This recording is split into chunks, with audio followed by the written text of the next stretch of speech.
కేసీఆర్ పేరును ప్రభుత్వం బద్నాం చేస్తుందనడంలో ఎలాంటి అర్థం లేదని కాంగ్రెస్ నేత అద్దంకి దయాకర్ అన్నారు. బీఆర్ఎస్ హయాంలో కేసీఆర్ చెప్పిందే వేదం కదా అని వ్యాఖ్యానించారు.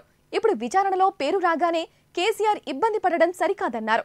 కేసీఆర్ బెదిరించే ధోరణి వీడి విచారణకు సహకరించాలని సూచించారు. ప్రజలకు వాస్తవాలు తెలియడానికే విచారణకు ఆదేశించామని, ఎవరినో నిందితులుగా చేయడానికి కాదని స్పష్టం చేశారు. కేసీఆర్ గారు వారి పేరు ఎంక్వైరీలో వచ్చిందనో లేదంటే ఏ స్కామ్లో ఉన్నదో అని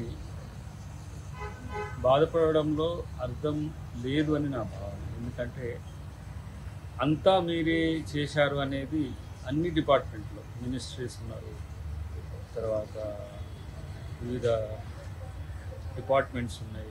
అన్నిట్లలో కూడా మీ ప్రమేయం లేకుండా ఏది జరిగినట్టుగానైతే ఇన్ని ఎంక్వైరీస్లో చూస్తుంటే ఎక్కడ కూడా అంతా మీరే అయినారనేది చర్చ. కాబట్టి నా పేరును బదనాం చేయడానికి ప్రభుత్వం పనిచేస్తుంది అనడంలో తప్పు.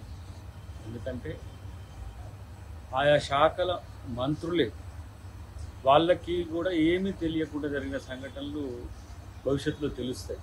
ఎందుకంటే ఇప్పుడు ఎంక్వైరీ ప్రాసెస్లో ఉన్నప్పుడు దాని మీద కామెంట్ చేయడం అనేది కాదు. సో మీకు చేయకపోయినా సరే ఎలాంటి చెడ్డ పేరు తేవాలని ప్రయత్నం ప్రభుత్వం చేయదు. ఒకవేళ మీరు ఎలాంటి సంబంధం లేకున్నా ఎవరైనా అధికారులు లేకపోతే ఇతరత్ర ఎవరైనా వాటి మీద కనుక తప్పుడు ప్రచారం చేస్తేనో మిమ్మల్ని డిఫేమ్ చేయాలని చూస్తే మీరు చట్ట ప్రకారం వెళ్ళొచ్చు.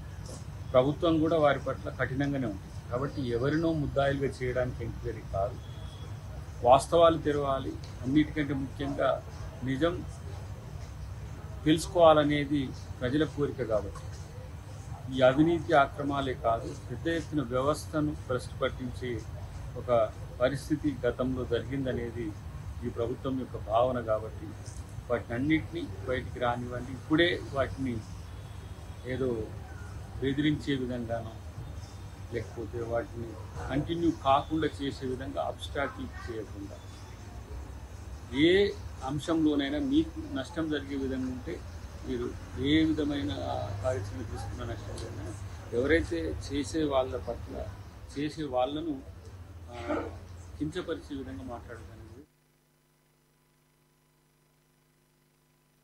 అధికారంలో ఉండగా చేసిన తప్పులు ఇప్పుడు